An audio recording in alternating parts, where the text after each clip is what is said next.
Okay, so we will begin the next segment of our mortgage session, What's New in Exams. But before I start, you know what, I failed to do this. It's been such a long time, I forgot to do all these little housekeeping things. So I wanted to introduce Allison Kiyotoki, our mortgage supervisor. Allison.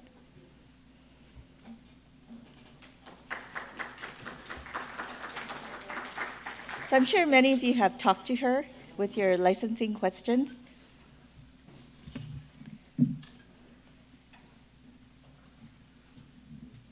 So be careful. Yeah. Okay. So hi, everybody. I'm Allison Kiyotoki. I'm the supervisor for the licensing division for the MLO team. So you may have seen my name on some stuff or may have talked to me in the past. But what I'd like to do is introduce you to we have a few of our team members here, not everybody. So when I call you guys out, just wave or whatever. So all the way in the back is Blaine Kusumoto, and he's the one that does our, mostly does our MCRs. So some of you may have talked to him about that. And then to his right in the green shirt is Baron Nakamura. And then the newest team member, he's only been with us about 6 months, and that's Chris Nakata.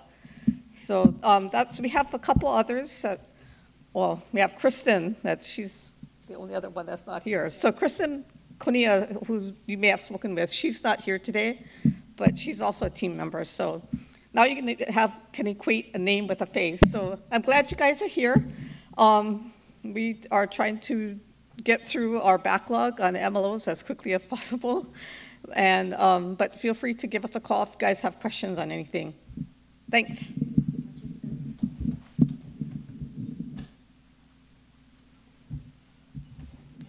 All right, so that is the most important group for all your licensing questions. And then I want to introduce my deputy, Tara Murphy.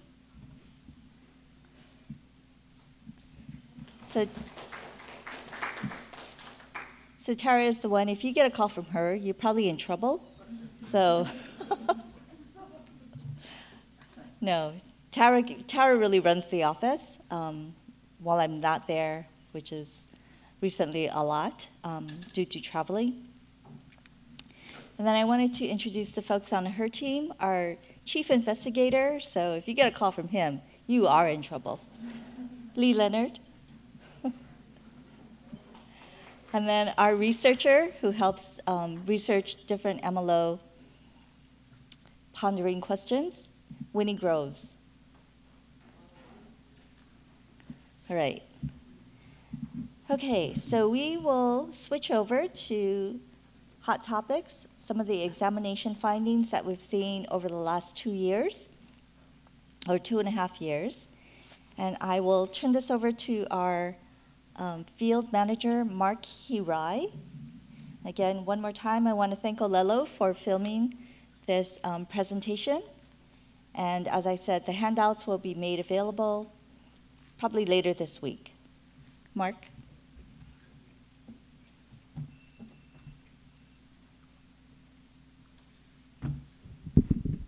Hi, I'm Mark Hirai, exam manager. So we have our field compliance exam staff. We do exams of mortgage loan originator companies, mortgage servicers. We do bank compliance exams and exams of escrow depositories. So on that compliance side, it's basically residential mortgage from birth to death, the whole life cycle. Today we have 2 examiners from our compliance team. We have Iris Kozel, who's in the back. Some of you may have done exams with her. And we also have Aaron Takeda. So today I'll be going over the state examination system, which is a new application that we use to perform all of our exams. And then I'm going to go over some of the significant findings that we've discovered over the past 2 years of doing exams. If you have any questions, feel free to raise your hand and I'll try and address it. If not, we'll take it down and we can get back to you. So what is SES? So it was developed by CSBS, which is the Conference of State Bank Supervisors, the same organization that developed NMLS. So they created this web-based application where state agencies can initiate examinations within this application and basically invite the licensees to join, and information can be shared between the two entities. We also have a complaint tool within sister to that exam application. There's a complaint application where all of our complaints are generated in SES. And it follows the same exam style where we will communicate with the licensees regarding the handling of complaints and conducting the exams. Let's see. So we started using this tool in 2020, and so far all of our exams have been in SES. We've gotten some feedback, some good, some not. It's still a work in progress, and CSBS is always looking for ways to enhance. So they come up with these enhancements, I think, every quarter based on feedback from not only the state regulators, but also from the industry. So if you guys have any comments or criticisms, provide it to the examiners and we can provide it to CSBS. So how does the exam get conducted in SES? So some of you may have already done it in SES if you had an exam within the past 2 years. Others, it may come up at your next exam. Similar to how we did our exams in the past, you'll get a courtesy call from the examiner in charge informing you that an exam is going to be upcoming. They may ask some questions just to develop some scoping that they may do based on your business practices. They review all the data in MCR, so they have kind of a good feeling for how you operate. They look at, if you've been examined before, they'll look at the prior report of exam, any work papers, so they have a sense of how to scope this examination. At that point, usually it's around, we're giving 6 months lead time, just because it's a new system. And from the feedback I got, it's pretty user-friendly, but some people did have difficulty, and so it took a longer time to get into the system, to get access to the system, to upload documents, and so we do give a lead time of 6 months. So the exam, for instance, if we call you today, it may be sometime in March when the actual exam is going to take place. But our examiners we do roughly around 50 exams a year, and there's only 6 examiners. So they are constantly working on anywhere from 10 to 15 exams in different stages throughout the year. So it provides flexibility for our examiners with that long lead time that they can manage their exam workload, and also for the licensees. You guys are busy, not as busy as 2021 and 2020, but still, you guys have other business operations you guys have to take care of, so it provides the licensees flexibility also. So we found that this is a good time frame right now. It may shorten as everyone gets used to working in this SES environment, but for now we're just sticking with the 6-month lead time. Going back. So once they do the courtesy call, we will email the point of contact the entry letter. So the entry letter is different from our entry letters in the past, where we would have all of the information requests in the entry letter. Now our entry letter is just provides you instructions on how to access SES and what to look for and how to set yourself up in that system. Along with that, we'll have officer's questionnaire, branch manager QI questionnaire, and then we'll also have the information requests. So all of that is going to be emailed to you. However, everything after that is going to be done in SES. It's just so that you kind of know what to expect in terms of what to provide examiners. And so we just email it just so that you have a heads up. Once a point of contact is established in SES, it'll actually pull it from NMLS. So if you have a point of contact in NMLS, it'll put it from there. However, that point of contact can then assign someone else to be the point of contact in SES. And once that's established, it'll go back to NMLS and it'll be in there that this is the point of, so the point of contact for NMLS could be different from the point of contact for SES. For our larger companies, the person that files all of the MCRs will be the point of contact for NMLS. They may have a government agency liaison or a compliance officer. That will be the point of contact in SES. But it's up to you. Whoever's the point of contact for your company, you can assign. So once everyone has access to SES, our examiners will set up areas of review. They're called ARs.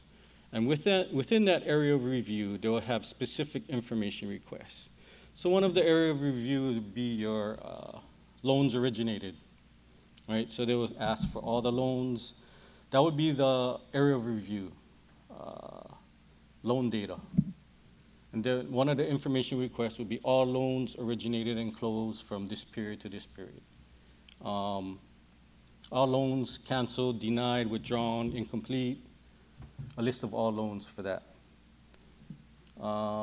Any loans sourced from lead generators or data aggregators, they'll have a list, they will request a list. Each information request will have a due date. And you provide the data to the examiner, and the examiner will scope, select, just like how we did in the past, select a list of loans to review. And then they would say, provide the loan files for these loans for examiners to review. For each area of review, so another area of review may be BSA. So they will ask for your policy and your procedures, your risk assessment, your independent testing, and you can upload to that area all those information requests for that area of review. So each area of review and information request will have different deadlines. Because we're providing such long lead time, if you need an extension, there's a lot of room to play. We can be flexible, so we can extend it out if something comes up. Request an extension, but try not to wait till the last day or after the extension date, because our examiners are expecting it, and so they're planning. So they already have it tickled that, okay, when, this licensee for this exam has to provide us this, I'm going to work on this, and then work on this exam. But we have been flexible in providing extension. Just provide it, not on the day it's due or the day after, unless something urgent comes up that unforeseen.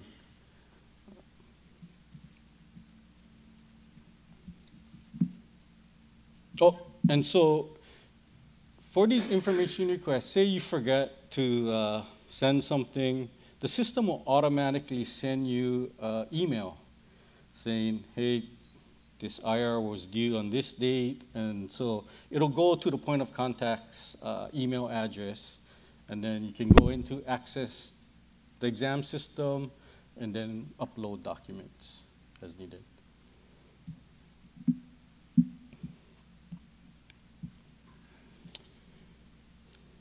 Okay, so as the exam progresses, examiners will review loan files, they review your PMPs, business practices, the officer questionnaire, and they may have follow-up questions based on what they're seeing.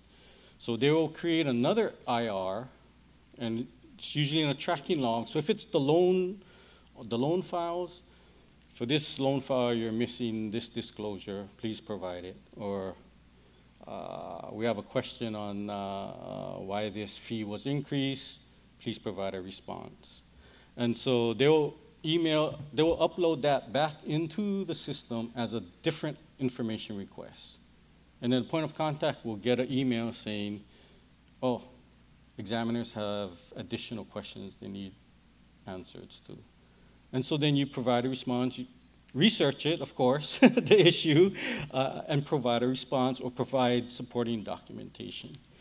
What we've learned in the past was that some of the responses are very vague, unclear, or don't provide details that will support whatever the examiner is thinking of finding. So they may put, there's a column for apparent violation, possible restitution, and so they're identifying areas where consumer harm may exist. So they're asking the company to provide a response or provide documentation to prove otherwise. And sometimes they get responses that are just, it doesn't even answer, it doesn't address the question, doesn't address the issue, they don't provide supporting documentation. So the examiner has to go in and dig some more. All of this takes time. All of that time is being billed to your company. The longer the examiner spends looking at issues, the more costly the exam gets. So the more detailed your responses can be, and if you research and you say, oh, this is why the fee increased, here's the document for it, the examiner can just check that off, resolved, move on to the next issue, move on to the next loan. So when these IRs come in and with specific questions, highly suggest that you research it, look at the loan file, look what was taking place, talk to the MLO, get all the information needed, and then respond accordingly. That way, if it is okay, the examiner can just cross it off.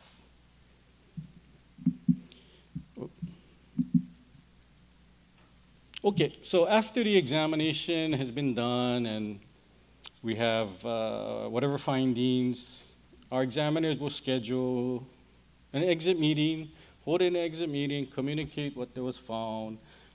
If any corrective action is required, they will state it at that time. And then the report of exam, once drafted and reviewed by our management team, will be uploaded into SES. And then so the point of contact will get an email request, an email saying there's a report of exam for you to download. And you can download that report as well as the transmittal letter, the cover letter.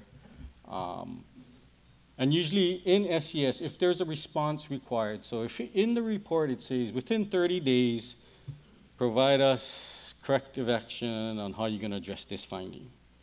And in SES, there's an internal clock that counts that 30 days. And you should be getting an email when that 30 days passes. I'm not 100% sure, but otherwise, why have a deadline if it's not going to shoot you out the response? So I believe it does. But most of the time, our licensees will respond within the deadline time. So, and like normal, our billing invoice will be billed through NMLS. And again, we provide 30 days to pay that bill. So any questions on this SES? Show of hands, how many have done an exam in SES so far with us or with another state agency? Okay, so a few. I guess once you get used to it, it's not that bad. It took me a while just to get used to it, working within it, but once you, it's pretty user-friendly. The functionality is easy to get to navigate through the system. So, there is a help desk because we can get that. It's on the entry letter.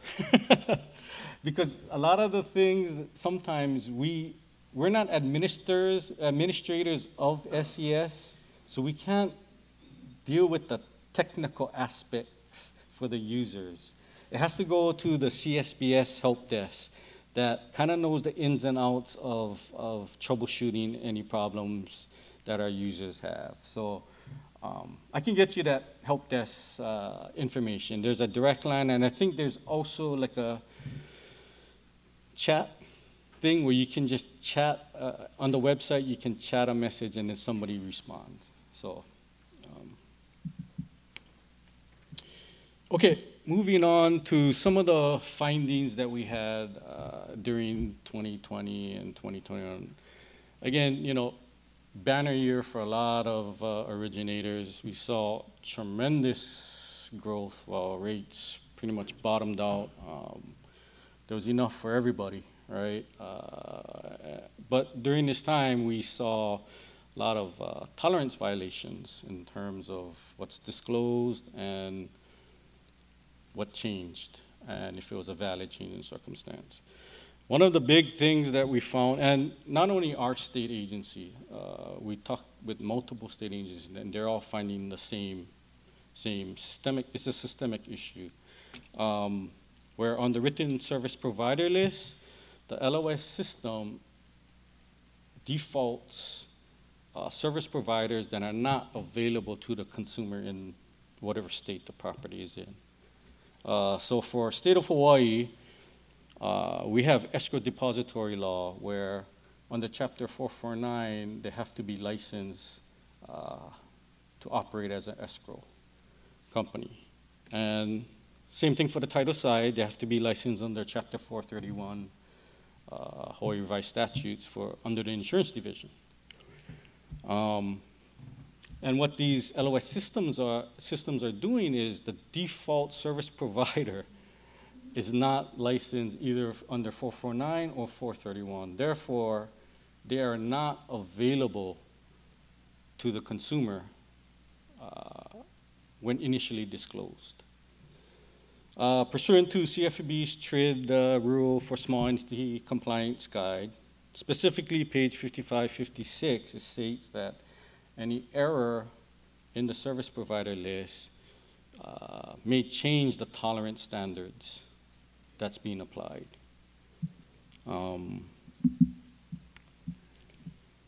And ultimately, it goes on to say if the error does not prevent the consumer from shopping, the charges are not paid to the creditor or an affiliate, and the consumer is otherwise considered to have shopped, charges are subject to 10%. So regardless of whether the consumer shopped or not, all of those service provider fees defaults to 10%. If the disclosure prevented the consumer from shopping, then it defaults to 0%. And we just recently had several of our examiners went up to the ARMOR conference in Indianapolis. So ARMOR is American Association of Residential Mortgage Regulators, basically made up all of the state DFI bodies. But they had a conference a month ago in Indianapolis, and it was open to not only the state regulators, but also the industry. So there's a lot of industry participants at that conference, and our office, ahead of time, provided this issue to the panel to discuss during an open forum. And they specifically asked, does every state treat it the same way? Because we want to be consistent with other state agencies in terms of applying the 10%. And all states were pretty much consistent with our treatment. So it's 10% regardless of whether the borrower shopped. And the issue that we found, which was systemic, was that a lot of these LOS systems, they named the unavailable service provider, and then they had these default fees that flowed into the service provider list. And then these fees also flowed into the LE. Because on the LE, it doesn't name the service provider, but it has the fees. And so if they just, the MLO just took those fees, and the fees were different from the actual costs, the 10% violation could have triggered restitution to the consumers. So because it was systemic, we've had to do scrubs for hundreds of loans, and restitution was in the thousands. But there were certain instances where some MLOs, mainly the local ones in Hawaii, even though the service provider was incorrect, and they left the name of the service provider same, when the fees flowed from the SPL into the LE, the MLO would change the fees on the LE to whatever, if they use TG, they would just quote TG's fees. And so there was no tolerance violations. What we kind of identified was that a lot of big companies, they have MLOs in their corporate office that necessarily don't understand Hawaii 449 and 431 laws, and we're just accepting the default fees that flow from the SPL. So that's where the tolerance, we kind of pinpointed. So, but there were some local MLOs that just accepted that, and when the fees came in higher, they would just increase the fees, subject to 10% because the service provider was unavailable. So that's kind of what we found, and it's on our radar almost, I wouldn't say every exam, but a lot of exams, this issue is coming up. Yes. Want to explain what a scrub is? Okay, so a scrub would be, say you originated 100 loans, and you identified 50 loans within that 100, from this period, say from January 1st, 2020 to December 31st, 2021. You originated and closed 100 loans. Then we told the company to research and find out how many loans had incorrect service providers. Say 50 of those were incorrect service providers. We'll say do a scrub, meaning a tolerance test, to see if any tolerance violations occur. Sometimes we have no confidence in the licensee to put forth their best effort to do the scrub. Just based on the responses we're getting, the reaction we're getting from the licensee, the number of tolerance violations that we're finding, these guys really don't understand what constitutes a valid change in circumstance. And that rule has been there since 2011. Remember the old GFEs on page 3 used to have the 0% test and the 10% test to the HUD-1A or the HUD-1, right? On that page 3. So the rules have been, the tolerance rules have been there. It's just how they're presented. TRID changed that with the LE and the CD. Did away with the GFE and the HUD-1, right? But the rule, some of the costs may have moved in terms of the buckets from 10 to 0 or whatever, but the basic premise is still the same, and it's been there ever since Dodd-Frank came out. So in today, 2022, and we're still finding these tolerance violations, 10 years already, and we're still finding this stuff, which is a little troubling. But when we do the scrub, we do the tolerance test based on what we're seeing with the LE and CD, and then the change of circumstance, and whether or not it's valid. So we did, the most we did, I think, was 400 loans. And I had to do some of that because our examiner, we had like multiple scrubs going on at the same time. So all of our examiners were spread thin. But yes, we do scrubs if we have low confidence that the company will put forth their best efforts. Yes? I just want to be clear. I actually work for a big lender, and when the brokers import the fees, and they're from a different title escrow company, but you're saying that it's okay for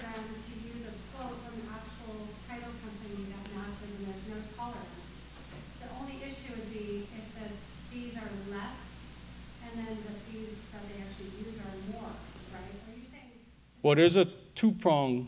So the first, there would be a violation for error on the SPL because you're naming an entity that's not available for the consumer to choose from.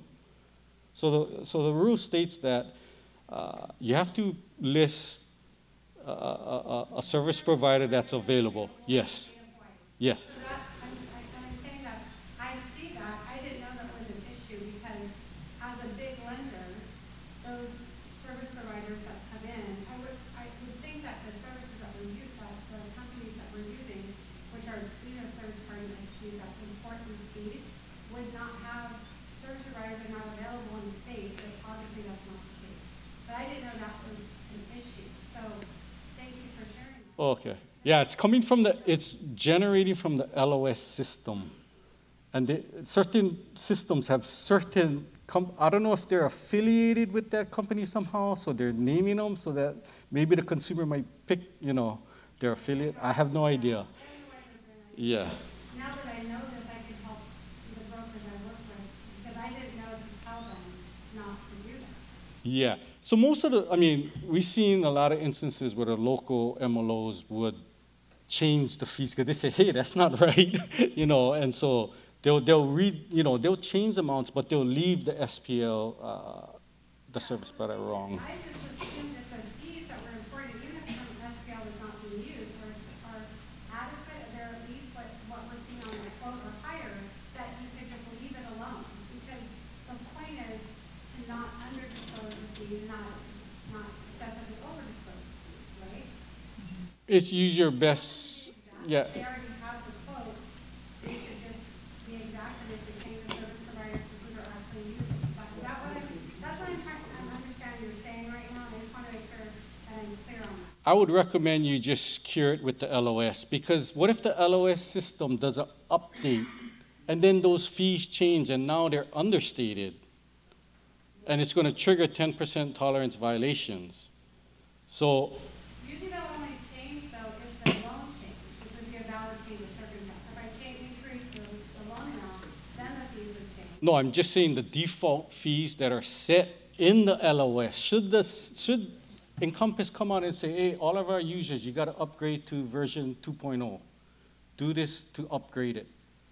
And then, I think the part that I'm trying to explain to you as a lender, if we're requiring the broker to use our system to create the LE, they don't have control over that. The lender does. okay, then you should check your default settings. You guys may not understand that, and that's why I thought it'd be good. I work with her, and I disclose my own fees, my own way, and then we put it in her system that way, so that the disclosures go from me to the borrower and from her to the borrower and look as similar as possible. If I allowed all her defaulted fees to stay in there, my clients are gonna get a fee sheet, they're gonna go, whoa, what happened? They charge me way more money than you are. So I try to be exact and put I get quotes from whatever type of company I'm using up front before I disclose it. And they're very rarely the same in any lender's website. Well, yeah, if the consumer is getting 2 disclosures with 2 different fees, that's even more confusing for them, because which one are they going to be held to? So that the lender has the ability to say, well, no, we're going to use this or this fee disclosed, right? So it shouldn't be that way. It should either be the same or just one source. Well, the thing as a lender though, we don't want them to under-disclose the fees because we're the ones that are making it, curing it if we under-disclose. If they broker under-disclose, the lender actually mostly needs to cure it. So we just want to make sure they're not under-disclosing. We want them to be accurate too. Mm-hmm. Just as much as you do. But we don't want them to be under-disclosing. And so that's why if they do, then when the loan comes in, we can reject the loan and say, this is under-disclosed. Or you're completely missing it. You know what I mean? It doesn't happen that much anymore. We're trying to tighten that up so make it easy for the brokers to work with. You know what I mean? Yeah, but this issue is pretty much nationwide. A lot of other states, almost, so we have regularly scheduled calls with CFPB. in terms of interpretation, because CFPB is the rulemaker and has the authority to interpret pretty much all of the residential regs, right? So states got to go to CFPB, and this issue has been several times, and so we're not the only one that's identifying it. Other states are identifying it also, and when our representatives went up to that conference, they confirmed that we're treating it the same way that other states are, applying the 10%. I'm not saying that we live in all the Mhm. states, so I'm just asking what the best practices for the broker, and it sounds to me like you're saying to match the quote, match the service provider, if you know who that is. Yeah, So that's technically what you're supposed to do, possible. right? That's, I just want, but I've been unclear on that. Yeah. I don't think that's been very clearly communicated across the country, and that's probably why it's an issue. Don't Because I don't think don't rely on default LOS setting, because double check, right? Double check. You can double check everything on the LE. You can check. You can double check any disclosure that the LOS spits out, right? And see if this disclosure is accurate in terms of what I'm responsible for, what I do. Is my information in there accurate? Periodically, you should be just double checking, not, you know. But when it comes to, like, if you're disclosing the LEs, the fees and costs, you should be kind of going through that, because that's the initial disclosure to the consumer. Like some of the other stuff, maybe, you know, your name and address, I don't know if you want to double check all of that, but if you're disclosing the initial LE and it has all the fees and costs, I highly suggest you kind of go through that, double check it to make sure all the fees are more or less, you know, your best estimate, right? But good point. As one would say, you need to make sure you check the LOS, right? And each time you do an update and upgrade to the system, you want to make sure those fees are still appropriate. So we've seen that before too, where the system got upgraded, nobody checked the fees, and then there's a whole bunch of restitution that's ordered to consumers. And some of it was thousands of dollars for one transaction, primarily for purchase, because you got two policies. Both policies are understated, and those are a little bit more expensive, probably way more expensive than just the standard escrow fee, settlement fee, right?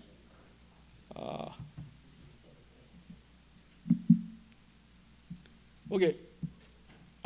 What we're seeing in terms of just regular fee tolerance violations. So our examiners, you know, they look at what's initially disclosed, and then they see 5 changes in circumstance and 5 LEs, and so they go through each one, right, to see what changed, and they have a system of documenting and then verifying that the change was a valid change in circumstance. The past couple of years, they saw a lot of instances where fees increased, and you know, they couldn't determine whether or not it was a valid. The company couldn't determine whether it was valid. So truth in lending requires, it doesn't require lenders to disclose to the consumers. What it requires is that lenders document the change in circumstance.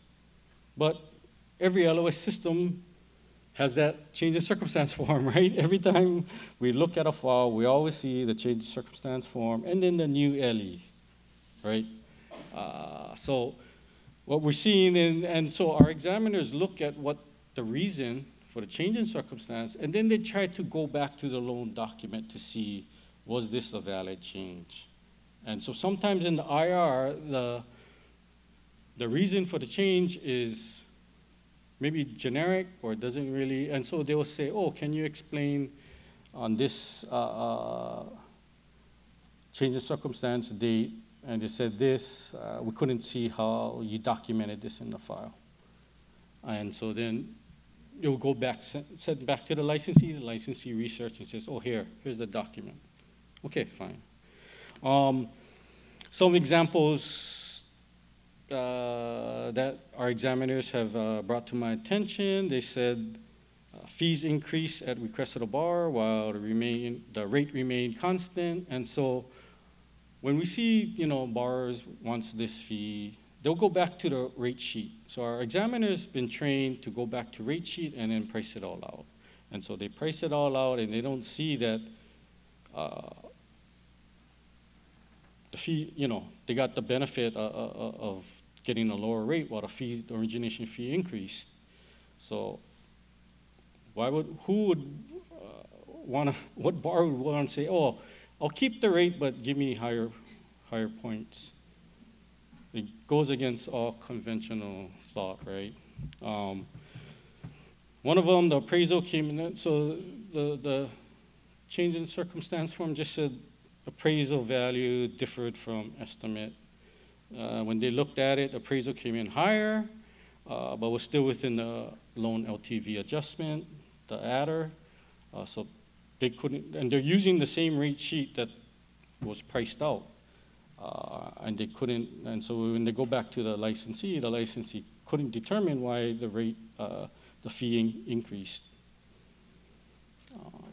Again, TILA doesn't require consumer disclosure. You just have to provide the updated LE, but you don't have to provide the reason. It just requires that the lender documents the change in circumstance. So the faster that examiners, like I said, can determine that, oh, it's a valid change, the faster they can get through the file. The main test is the tolerance test. They can go through all the other regs, but the most significant harm is the ones where fees were erroneously increased when they shouldn't have been. And our examiners spend a lot of time on that, doing those tolerance tests. Because we are a consumer protection agency, and that's the biggest threat, is monetary consumer harm.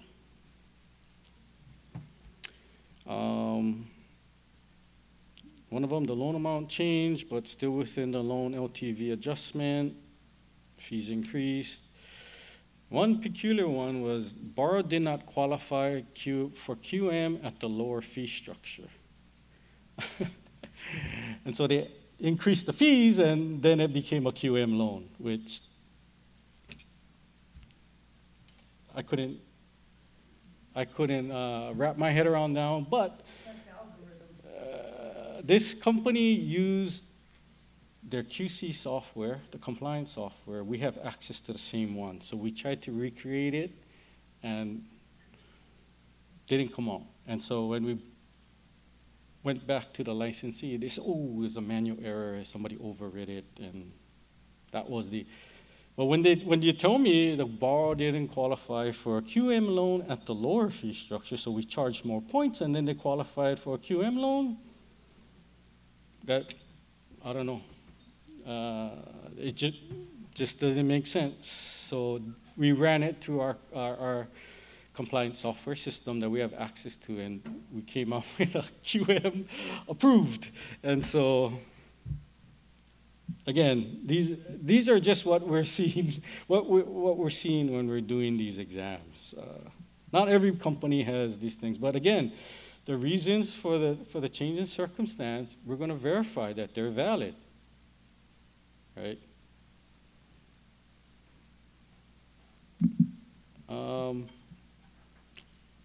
Okay, they also look at, so one big thing that we saw was a lot of reduction in lender credit. So that is one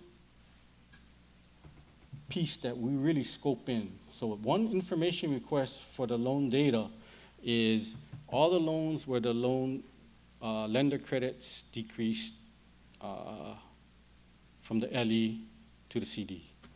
And so that's a separate category information request.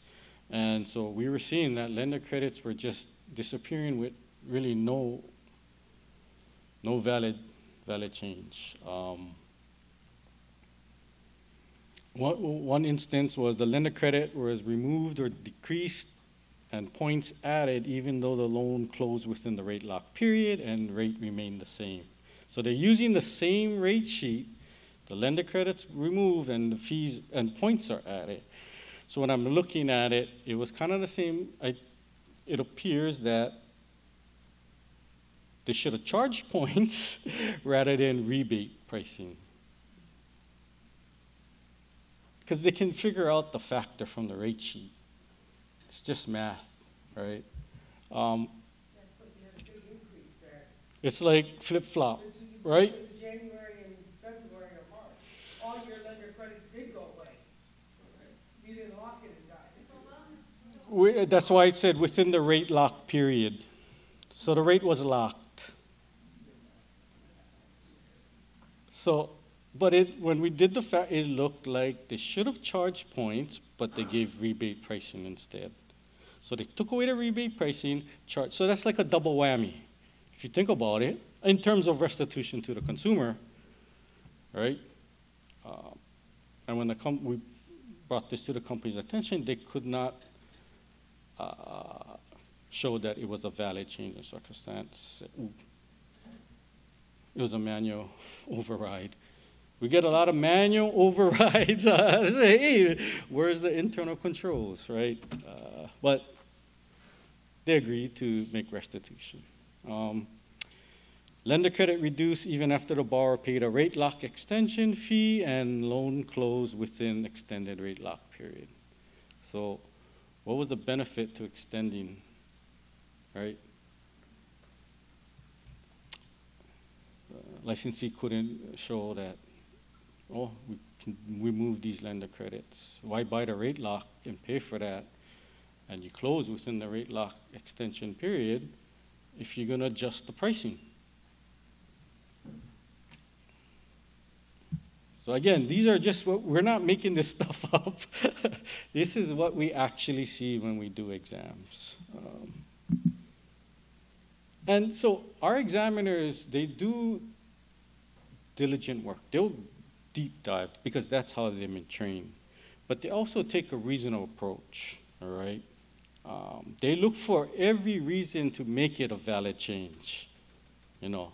But the quickest way is just to ask the licensee, provide documentation why this changed, and then determine whether it's valid under the allowable, what's allowable under TILA, right? So sometimes they see, for instance, the guy puts whatever, 1 to 4, so they order the appraiser. Appraiser goes out, oh, in the back, there's a commercial property. The guy has a commercial auto business in the back. So I have to do a mixed use appraisal, check the zoning, make sure that it's allowable. So the appraisal increased, right? At the time that the originator ordered the appraisal, the guy checked off 1 to 4, right? Is that a reasonable? Yeah, right? We're not going to expect MLOs to go out and inspect the property, check all the zoning, the bar checked on the thing, it's a 1 to 4, and so, right? Other times they see no trust fee, trust review fee, and then the trust review fee comes in at the end. They'll check the initial app. Oh, the guy, you know, said title was going to be under his individual name. The final app, it's under his revocable living trust. Somewhere along the line, they had to add the trust review because something surrounding the borrower circumstance changed. That's a valid change in circumstance. So our examiners will look for every opportunity to qualify it as a valid change in circumstance. The more information after researching the request that the licensee does, the quicker the examiner can go to making that determination, right? So.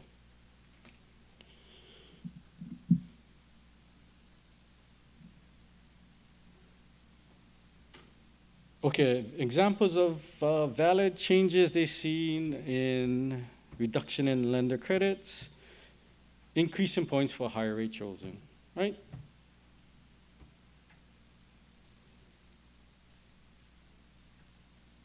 Oh, should be lower lower rate chosen. I saw your face going, wait, what? That didn't make sense. Yeah. So yeah, points increase and they took the lower rate, right? Okay. Oh, so I talked about the appraisal, talked about trust document. Okay, another issue that has come up primarily in the last 2 years was the notice of action taken, where there's been kind of a lag in providing that notice. Sometimes a real long time, 180 days, and there's nothing. We asked, oh, how come it took so long to issue that? And company didn't have any response. And I just read something out there on the newswire that CFPB was taking a close look at this, particularly when all that activity is going on, because kind of like what one lender cannot do, another lender can, right? The faster the consumer knows this, they can go and get their financial needs satisfied from somewhere else, right? And so we're also seeing instances where the denial, whatever reason, didn't match what was documented in the file. It was just put whatever reason, and it just didn't match. So we saw instances of that. Okay, so this is more on the, I guess, could be broker as well as mainland lenders.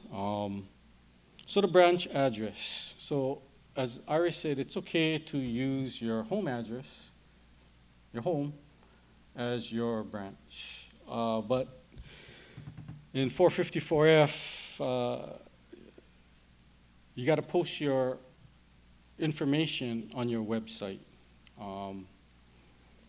So we do check for this. And if you don't have a website, you got to provide it. You can provide the information on a business card or email, on your email.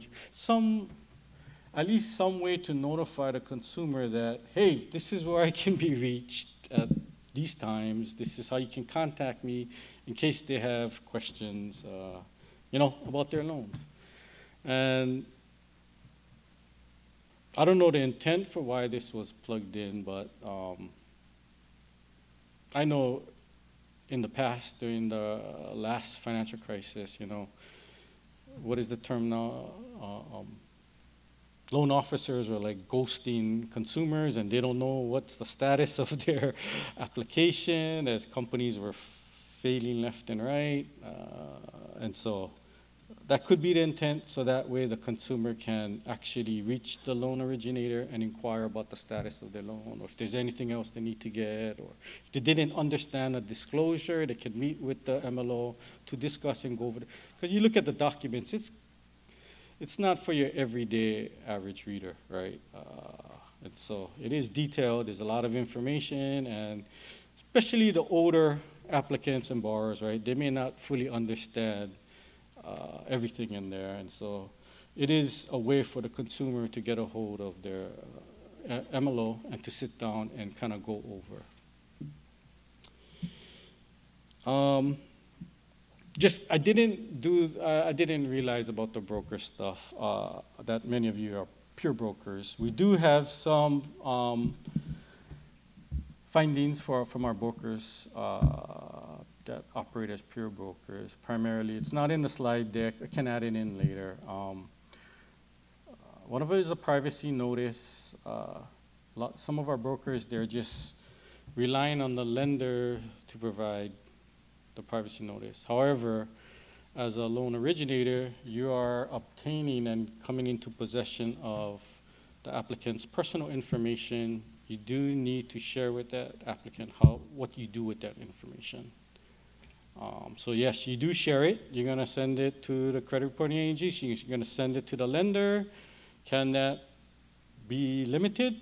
Can the consumer limit that sharing? No, right? Because it's a part of loan origination process. I have to provide your information to the lender. That's it. But you have to provide that notice, privacy notice, right? Also, some brokers, they're not doing the OFAC check. They're saying, oh, we're relying on the lender to do the OFAC check. Apparently that applies to brokers also. Before you can even shop it to a lender or figure out, I'm going to go with this lender or this lender, you have to make a determination whether or not you can provide any services to this applicant. And so you cannot rely on the lender to perform that. You can't transfer that responsibility to the lender. You have to do it first. Okay. Is there anything else? Iris, Aaron, you think of anything? No. I think you covered everything. I think you also mentioned the review, which was for city report. We might have Oh, yeah.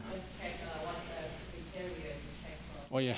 So CFPB just came out, I don't know, late last year with some mandate that when you do the OFAC check, you cannot just do by name search. Meaning when you check on the SDN list, you can't do just the names. There's too many false positives that are apparently harming consumers.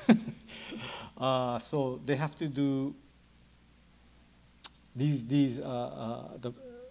vendors that do the OFAC check. So if you do it from Credco or CoreLogic, right, you can put on there when you pull the credit, do the OFAC check, right? I think they charge $1, $2 more. It's not that much, right? And then they go and they check the SDN list. Yeah, CFPB just came out and said they cannot just use the names. Now they have to use more information. So I don't know the impact to you, whether that cost is going to increase, but you transfer that cost to the borrower anyway, right? But some of your service providers, your third-party vendors, you may see a change in that. But if you Google CFPB and OFAC, there's a whole lot of news on that. Any questions so far, or that's the end of my presentation? Anybody have any questions? What was the one I got to research for you? Huh? Oh yeah, the SES. Okay, so I will get that, and I'll stick it in this slide and update the slide. Mark, I have the phone number for SES help desk. I have the phone number. We can just put it in. Yeah, I'll just put it in the slide deck so that everybody can get it. Yes. Do you have any findings for servicers? We talked about originators, anything left for servicers? Servicers, we did have some. Did we find CARES Act charging fees for loans and forbearance? Yeah. We did find that. What do you report a servicing issue? You guys, if I find a servicing issue on one of my clients' loans, while I'm in the process of doing something for them, do I report? I've got a horrible payoff that's completely wrong. They say the borrower went into forbearance. The borrower never went into forbearance, made all their payments, and they're putting all this money the borrower made in some other account and never applying it to hers. Oh, you can have the borrower contact our office and file a formal complaint. We have it on the complaint for CFPB or for you? You can do it to both. CFPB does, if you look on the CFPB complaint, they have the whole database. You can look for that specific servicer if that's an ongoing complaint and an issue.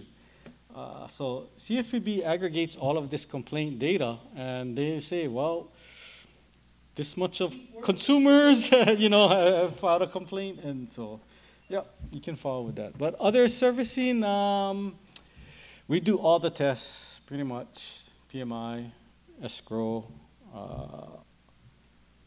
P&I. Depends on the servicer. We do transfer in, transfer out. Is there any big payoff statement fees? So in 2015, we updated our 454M statute to not allow payoff statement fees to be charged. So servicers cannot, but periodically, some banks that subservice for our servicers, they were charging payoff statement fees. So we do test for that. What else? Suspense account handling, just proper maintenance of that, you know, usual. But anything to do with consumer harm in terms of money, we really focus in on. Okay, any other questions? If not, yeah, you know, you can reach us at our I guess this DFI website, and somebody will respond to you guys. Okay, thank you for your time.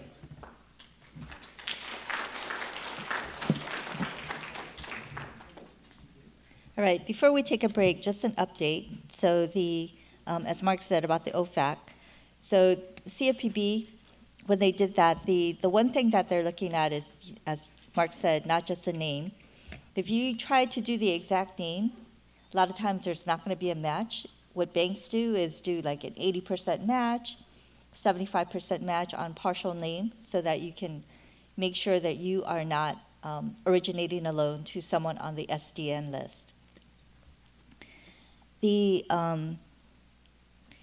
Just a quick reminder, when our examiners go out for exams on your companies, they are not, let me repeat, they are not looking for violations. We assume everybody is following the law.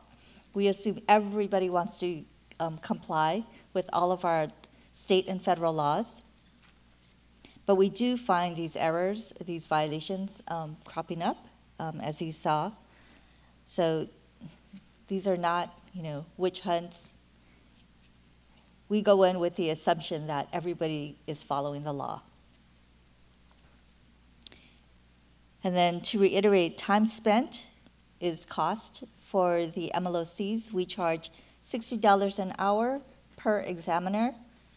So the longer we take on whatever reviews we're doing for you, the more you will be charged. So as Mark said, try to give your best response when asked a question. It'll save you time and money. And I think Mark alluded to this. We also not just do individual exams just by our own DFI, but we also participate with multi-state exams. So these are exams where we go in with multiple regulators, multiple states, mostly on bigger companies, but it could be a regional company just on the West Coast or in a few states. And then we also do exams with the Consumer Finance Protection Bureau. So those exams, they will typically take a lot longer. CFPB, the typical time they will spend in your at the MLOC is 6 to 8 weeks. So just a heads up. I don't think they charge you for that, free of charge, to be in your space for 6 to 8 weeks. Okay. Let's see. All right. Any other burning questions?